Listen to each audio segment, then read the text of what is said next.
by me and you. And I think to myself,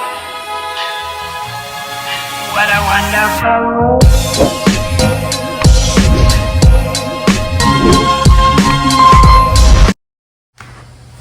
Magandang araw po mga kababayan at nandito pa rin tayo sa PB Team House. Kasama natin si Junjun and si Melvin at syempre welcome po dito sa YouTube channel ni Mami PB. Ayan. And bago tayo magsimula, kahit nakilala natin sila, pwede bang magpakilala muna kayo at batiin nyo naman yung mga viewers natin at syempre yung viewers ni Mami PB. Hello po. Hello po mga kababayan. Ako nga po pala si Aldrin Villaflor at kilala sa PB House dito na Junjun. Ayan po. At may channel po ako na Junjun TV. Ayan po. At nandito po ako ngayon sa PB House kasama ko si Melvin. Hello po mga kababayan, Melvin sa Tingasin po at yung YouTube channel ko ay Melvin Vlogs. At narito po ako ngayon sa para sa interview ni Mami TV. Mami PB, pwede bang magpakilala ko ulit sa ating mga viewers at sa mga viewers mo sa iyong channel? Ako naman ay si Mama PB.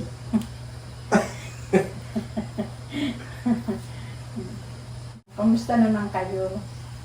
Okay lang po. Masaya. God Bless you. God bless you. masaya kami dito sa PB House kasi kasama namin si Sir Paul at iba yung buhay namin dito pag nandito kami sa PB House. Hindi yung bali na sa loob ng kalamin sa amin na lang, nagsasaka lang yung ginagawa namin dito at hirap talaga doon sa bukid namin. Kamusta naman ang buhay ninyo? Okay lang po dito. Masaya kami dito. And si Melvin naman, kamusta ang buhay mo, Melvin? Okay lang naman po. At saka grateful po ako na napunta po ako dito sa PB House at nakilala ko po si Sir Paul, kilala bilang Pugong Dahero. Yan po, maraming salamat po Sir Paul dahil napakabait niyo po sa amin. At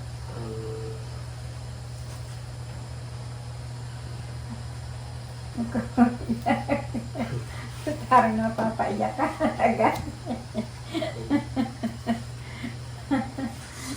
Sir Paul? ayun lang po.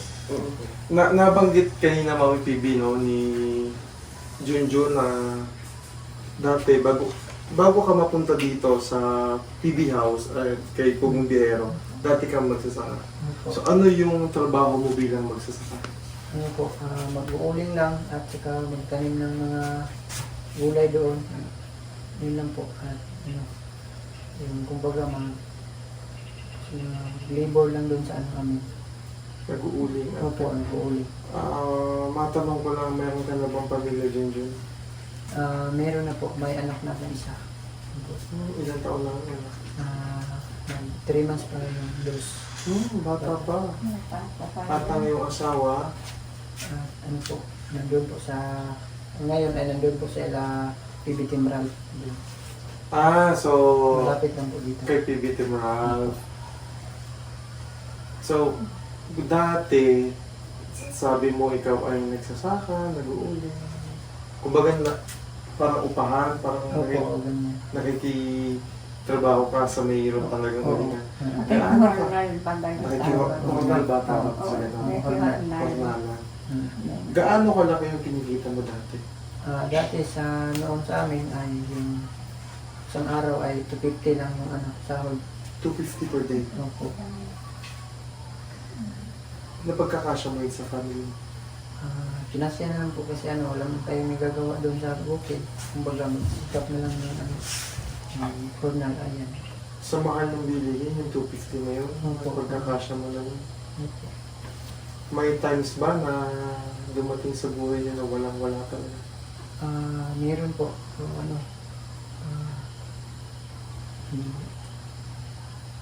naghanap lang ng paraan para mabuhay dun sa amin. Kasi mahirap talaga yung buhay. No? Gaano kahirap ang naging buhay mo? Actually sa ngayon ay doon pa sa amin ay ano lang na kumbaga hindi naman po ako na may pamilya naman po ako na tutulungan po ako at magtutulungan na po kami doon sa aming bukirin para may makakain po kami doon sa amin. Eh ngayon, kamusta na buhay mo? Nung mapapunta ka na dito kay Pugong Biyahero? Ngayon, na luwag-luwagan yung buhay ko dito kasi hindi man kami pinabayaan ni Sir Paul dito kung ano man yung kailangan namin sa pamilya namin. Sabi lang ako kay Sir Paul na Sir Paul, may kailangan ako sa pamilya ko at buti naman hindi kami binawala ni Sir Paul dito. At binigyan naman ako agad ni Sir Paul at nagpapasalamat po ako kay Sir Paul na sobrang bait niya sa amin dito at sa mga pamilya namin at hindi po kahit nandito ako hindi niya pinabayaan yung pamilya namin. Kumbaga ngayon, mas naging maalwan yung Opo, buhay. opo. Nung napunta ka. Kasi sila pong mga kabayan, no? Bago tayo magpatuloy kay Melvin. Si Junjun, ikaw yung mas nauna ko kay Opo, kay opo. Melvin dito. So si Junjun po yung kumbaga tagapamahala ni Pugong Biyahero dito sa PB House. Alam nyo, nung pagpunta namin dito talagang nagulat kami. Ang ganda ng PB House, ang ganda ng paligid at si Junjun po yung responsable sa pagpapanatili ng kaayusan lalo na sa paligid, lalo na kapag wala si Pugong Biyahero. Kaya napakalaki ng part nila dito sa PB House. Kasi kung wala rin sila, sigurado may hirapan din si Pugong Biyahero ma-maintain lalo na yung kaayusan dito. Especially yung paglilinis, di ba? Yung mga kailangan na mga trabaho para alam niyo yung dito sa bahay. And punta naman tayo kay Melvin. Melvin, kamusta naman ang buhay mo noon? Pwede mo bang maikwento? Ano ba yung trabaho mo dati? Paano ba yung buhay mo dati bago ka mapunta dito kay Pugong Biyahero? Dati po, tumutulong po sa magulang ko, sa stepfather ko. Nag-uuling ko kasi yung stepfather ko, tumutulong po ako. At may sakahan rin kami. Nabanggit mo na stepfather. Okay lang ba tanongin ko? Asaan yung tunay mong... asa mo na yung nanay mo? Nandun po sa bahay. Kasama. Yung totoo mong tatay. Wala na po. Paano wala na?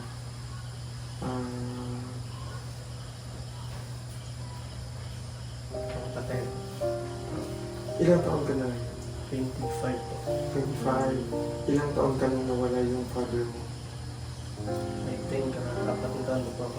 Sobrang bata pa. So, pero naaalala mo na dati yung mukha ng tatay mo, yung bata ka, or ngayon hindi na? May picture naman po lang. Picture lang po. Gaano kahirap lumaki na walang kasamang tatay?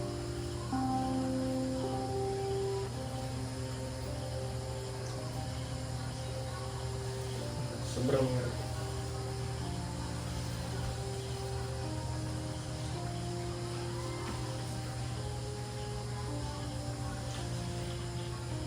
Kasi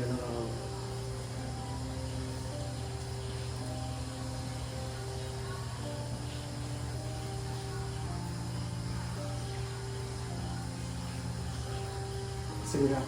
Ilan kayong magkakapatid? bali, 3 po kami sa real father ko. Then 5 po yung half brothers and half sister ko po. Tatlo. 3. Pang ilan ka? Panganay ko. Panganay ka pa. Sa So, unang So, parang ikaw na rin yung naging pinaka-tatay ng... Kasi maaga naman. Wait lang, hindi ko kasi alam kung paano ko ipapasok yung... Kasi pareso kami ng sitwasyon ni Melvin na maagang nawala ng tatay. Kaya lang, ang pagkakaiba namin, sobrang bata pa niya. Ako naman noon medyo 13 years old na kasi ako noon. And medyo naluluha kanina si Melvin ng ano. Hindi ko, kasi ano eh, kung paano ko tatanungin. Kasi alam naman natin kung gaano kahirap po mawala ng tatay. No? Na walang katulong ang Ang kanyang kanyang nanay. nanay. Napakahirap. Naranasan ko na din yan. Na at least naman sila madalaki na nang mawala ang kanyang tatay. Pero Melvin, okay lang ba na napag-uusapan natin? Kasi naluluha siya kanina. Ilang taon ka nung nagkaroon ka ulit ng stepfather?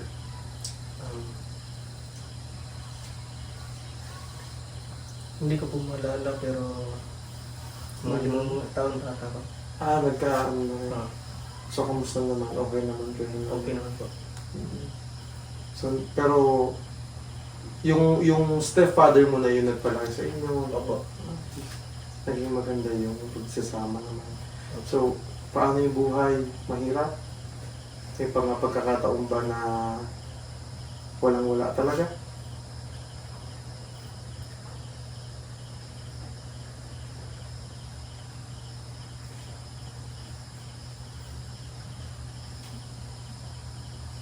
Baka hindi niya naintindihan yun.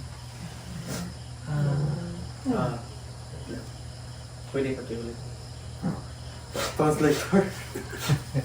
Dumating po sa panahon na kung balisod, kay walang wala Kasi ba, pa. walang pagkain na Oo. Mahirap.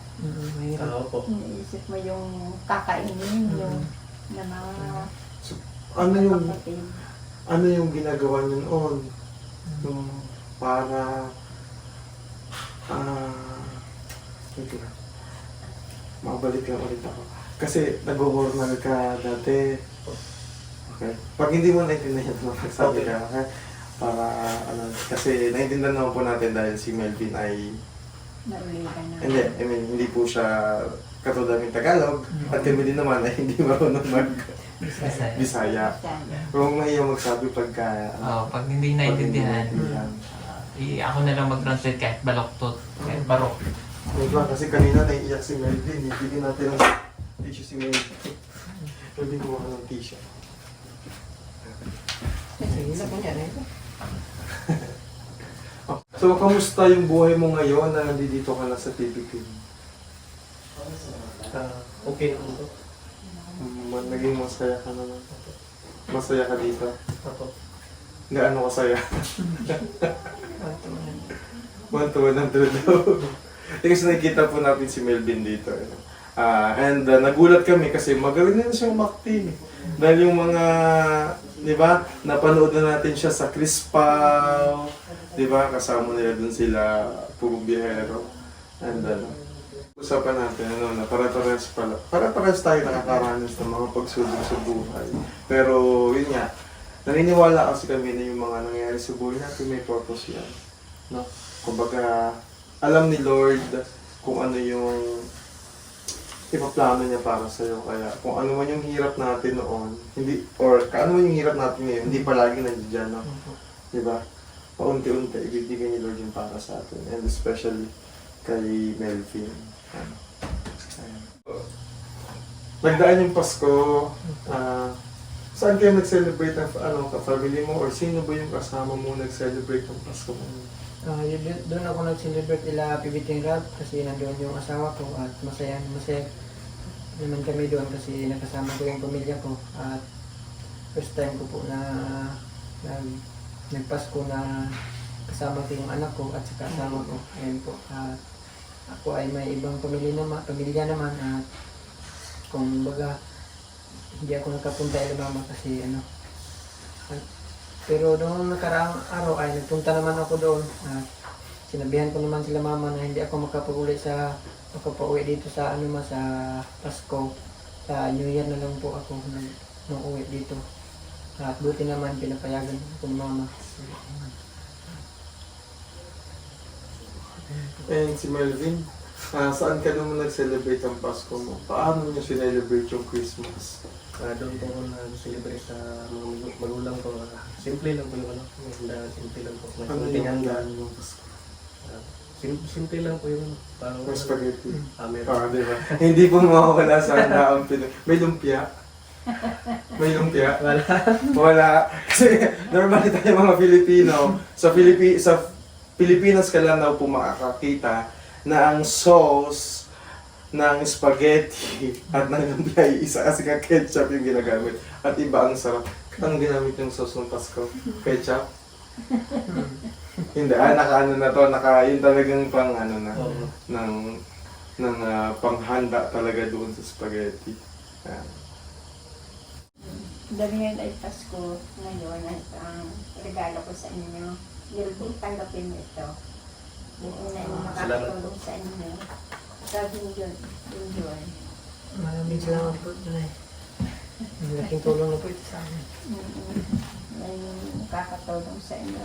Kayo ay huwag kayo mawala ng pag-asa. Ganyan din ako. Lahat ng kuwan ko ay naranasan ko. Tinanggap ko yan. Tinaya ko. Kaya kayo huwag mawawala ng pag-asa at ito lagi sa inyo. Pag sa manalog sa inyo, lagi kayo magpapakumbaba. Ha? Yung lagi sabi ko doon sa inyong mga anak. Siyam yung aking anak, napakadami. Yan nabuhay ko yan. Biski namatay na kanyang walang tatay. Labing apat na ano? 14 years. old na ano sa kanyang tatay. Pati yan si Peter, ayan si Tugong Biyahero. Nakayanan niyan, nag-aral sila. Mahirap din lang kami. Kasi sabi ko sa inyo, sinabi ni Kuya Hernan sa inyo, naging labandera talaga ako. Mahirap lang kami. Gaya din namin kayo na mahirap din. Ang hindi ko na natraba yung sila yung ba magtadok ng magkumba ng tanim palay. Yan ang hindi ko na nagawa. Napakahirap din. Mahirap din. Kaya kayo, huwag kayo mawawala ng pag-asa. Ang pag-asa natin, kung na kayo, nasa anak ang ating pag-asa. Tama ako yan. Merong kumusahing mga anak.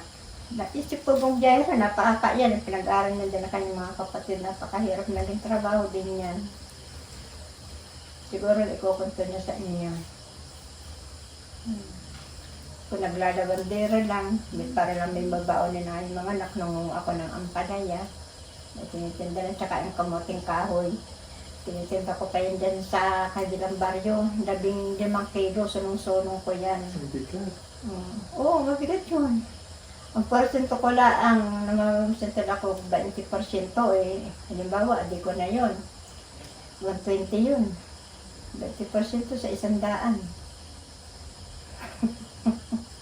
Napakahirap. Para lang may baonin na yung mga anak, pambili ng kapit asukal, ay mura kasi lang noon eh. Kaya kayo, huwag kayo mawawala ng pag-asa. Ayan.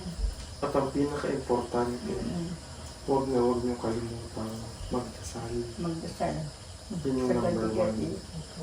Kahit na maalwa na yung buhay, kahit na mahirap yung buhay, palagi kayo magdadasal. Kapag mahirap ang buhay, humingi ng paggabay sa Panginoon. Kapag maalwa na yung buhay, huwag namang kalimutan palagi na magpasalamat. At kahit na gaano kahirap yung buhay, piliin pa rin natin palaging maging masaya at magpasalamat kung ano yung meron tayo. Yun ang ano. Siguro, may, kumbaga, nakakapagpayo tayo po ng ganun kasi naranasan natin yung hirap din ng buhay. And totoo po yung sinabi ni Mami Pipi. Talagang mahirap ang buhay po namin noon. And ako, nakapagtapos ako ng pag-aaral dahil kay Pugong Biyahero. Hindi pa po siya nagbablog noon. Hindi pa. Dalawa kami na pinagtapos niya ng pag-aaral sa college. Si engineer naman siya. Hindi, kumbaga, hindi na lang natin iisa-isahin kung ano yung kung paano hirap yung pinagdaanan namin. Masasabi lang namin, kung ano yung mayroon ngayon na hirap, hindi yan forever nandiyan. Matatapos at matatapos din. Dadating at dadating sa buhay ninyo yan. Ito ay payong Pag-asa. Payong parang kapatid. Kasi nalaman ko si Junjun. Bata po pala. Si Junjun ay ilang taon lang. 25. 25. Si Melvin, 25. Oh, 25. Classmate lang kami din. Ba't hindi ka pa nag-aasawa, Melvin? Ay, wala pa bang pamilya sa Melvin? Wala pa. Why? O, bakit hindi ka pa doon nag-aasawa? Gabi na kasi ngayon. Bukas na. Bukas na lang. Hindi pa nakita niyo forever. Ano hindi niya pa nakita? Hindi, okay lang yan. Kauli pa si Pito. May iba pang priority si Makina. si Melvin. Saka nararamdaman ko si Melvin soft-hearted. Family-oriented din. Diba? And nagbablog na rin si Melvin, tama? Opo. Ano nga ulit yung channel ni Melvin? Melvin Vlogs. Melvin Vlogs. So ano yung mga content mo doon? About po dito sa dito na po sa loob ng PB House, PB Okay. Farm. And si Junjun TV, ano rin yung content ni Junjun TV? Same lang po kami. Dito lang po din sa previous. Oh. So kung gusto nyong malaman yung mga kaganapang palagi dito sa PB House, kasi may farm sila dito eh. So manood kayo ng YouTube nilang dalawa. Ayan, so nanonood kami kayo ng YouTube ni mga content ni Melvin. Ayan, yung mga nangyayari dito. Ayan, and si Junjun din. Ayan. So, i-subscribe din po natin sila. And syempre, subscribe nyo kami lahat. Para masaya ang buhay. Palagi lang piliin mo rin masaya. Ayan. Yung regalo doon ni Mami PB, makakabago doon ang buhay niya. Makakatulong isa pamilya ninyo. Ito paano. Ako pinitigil ko lang ang luha, kala ninyo. Naaawa ako dun sa inyo na ganyan. Nakakayak talaga sa kayong dalawang interview. Oo, naiiyak mo siya kanina. Ha? Parehas kayo ni Melvin kanina. O ano mapapayo mo sa kanila kapag nandito sila sa PB House? Oo. Papayo ko lang sa inyo, magpapakabait kayo dito ha. Yan ay mabait yan. Bata pa yan, talaga napakabait. Siguro, sabi ko nga sa kanya, yan ay pinagkaloob sa iyo ng Panginoon Diyos. Tuloy-tuloy mo yan na yung sakripisyo mo sa pagtulong sa mahirap. Talagang pinagdadasal ko lagi, nagdadasal na ako. Tuloy-tuloy, hindi lang siya ang kasama sa pagro-rosary kayo, lahat ay pinagro-rosary ko mga PBT. Maraming salamat. Pati yung mga sponsor at yung mga katutubo ditong tinutulungan niya. Lagi pinagpipray ko yan. Sabi ko sa kanya, tuloy mo yan. At talagang binigay sa iyo ng Panginoon Diyos na siya ay makatulong. Kaya kayo magpapakabit kayong dalawa dito. At kayo ay parang tinuring ng kapatid o anak niya. Ay magpapakabit kayo. Mabait yan. Bata pa yan, alam niya namin mabait yan. Tamo, dumating sa buhay niya. Kami isang mahirap din lang gaya din niya. Nagsasaka din ang kanyang tatay. Kaya kayo magpapakabait. Sa mga manaw namin nagagalit sa lagi kayo magpapakumbaba. Yung lagi bili ko sa mga anak. Ba't huwag kayong po ka na pag may nagagalit sa inyo, ay bukan niyo na ang galit yun, hindi. Pag magpasensya lagi kayo. Lagi pinasabi din sa buhay din niya, aalwanting kayo. Paano mo mabait yung dalawa? O kayo mahiya pati dito, kayo pagkain pa nahiya para lang kayo sa pagkain. Gaya mo din, para tumaba ka. O, Inatira sa amin, yung si mga Junjun tumaba natabain. na o. Si Junjun, medyo mataba. Si Melvin na lang. Bago pa lang ako dito, yung naggawa dito, mapayat ako. Si Melvin na lang. Oh. Si Melvin kahit paano nagka-shape naman na yung mukha niya. Oh. Hindi ko naman sinasabing wala kang shape dati. Patay minis, nagkalaman-laman na konti. Oo. Eh, siyempre nga, sa hirap nga ng buhay, siyempre, pag kami mga kapatid, halimbawa, sa kapatid na muna, pinagpapasin sa mga pagkain sa mga kapatid. Okay. Naranasan na ako din na yung ganyan din. Naranasan. Naranasan pag kumain ko dito, naranasan ko yung pamilya ko na doon sa amin na malalaman ko na ano iba yung ulam nila doon. Yan po. Kaya dito. Dito lang po ako nakakain ng masarap na ulam at saka ano.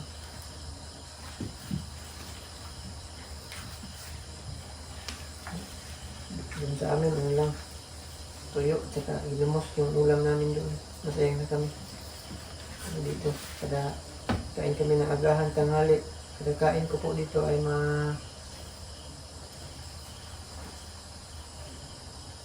Huwag kayo mababa na ng pag-asa ng dalawa ha.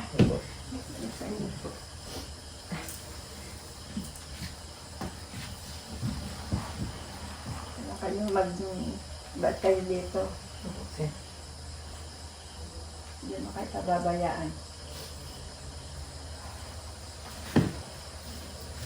Oh, ano tatawag nyo kay inay? Ano tawag nyo kay inay? Lola? Inay. Inay. Inay nag-aama. Ano po? Inay na itawag na niyo sa akin. Masyado nang matanda na pagkaya aluda. Inay. Yung iba kong apo, inay ang tawag sa akin. Inay na lang po yung tawag namin. Hindi na tawag sila ng ano. Inay ang tawag nila sa akin. Dapat pag susunod na balik natin dito, pag susunod na pagbalik niya dito, mataba na si Melvin. Oo. Pag hindi ka tumaba, Melvin, hindi ka makakapunta ng Maynila. Oo! Kung ang isa sa kanila, papupuntahin ng Maynila, salitan sila. Wow!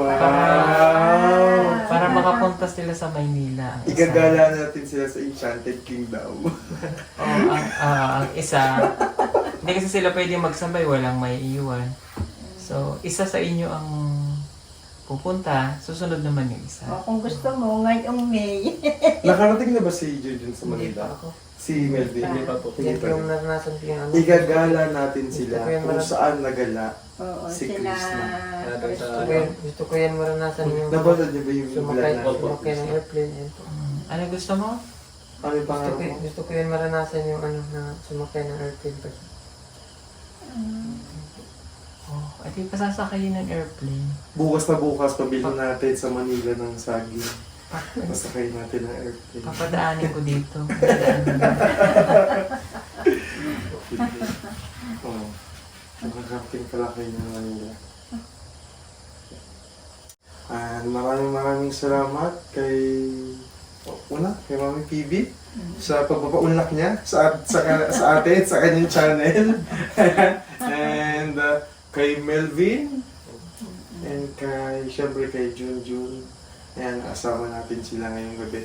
And please, mga kaibigan, don't forget to subscribe sa aming mga YouTube channel and syempre kay Mami PB.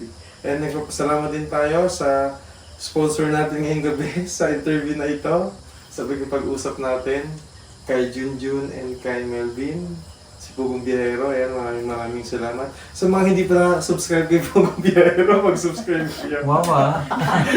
Siya talaga yung yan. Wawa. Yan. So yung mga followers si Pugong Biyahero, subscribers na makakapanood nito, mag-subscribe naman kayo sa amin. Ayan. Siyempre, subscribe ninyo si Melvin. Si Melvin. And malaking tulong din po para sa kanila. And para makita nyo rin yung mga kaganapan dito sa PB House. Ayun lang. And maraming salamat po mga kubayan. Muli, maligayang Pasko sa inyo at Gayang manigong bagong taon po. Bye!